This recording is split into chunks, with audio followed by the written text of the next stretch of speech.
mga kasamang Scout Rangers, ang ating Pangulo, Rodrigo Roa Duterte. Para sa pagbabago,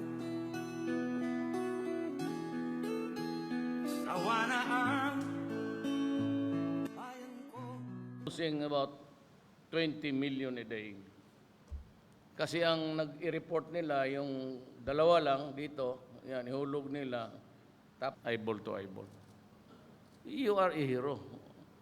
Kaya ako magsaludo ako nung makita ko. Pag nagsaludo, sinasaludo ko yung bunded. So, nagganununan kami kasi pagkakala nila, ako mag-una.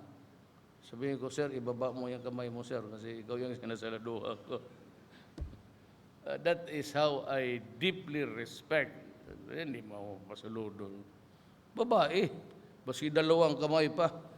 Oh, puto lalaki. I'll give you all, basta sa panahon ko, ibigay ko sa lahat sa inyo yung kailangan nyo para manalo kayo. Hindi para pumatay.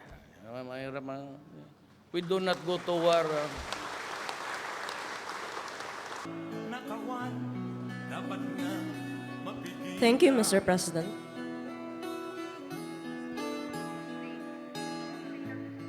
Tayo na, Pilipinas. We're requesting everyone to please remain. Thank you, Mr. President, for visiting for Scout Ranger Regiment.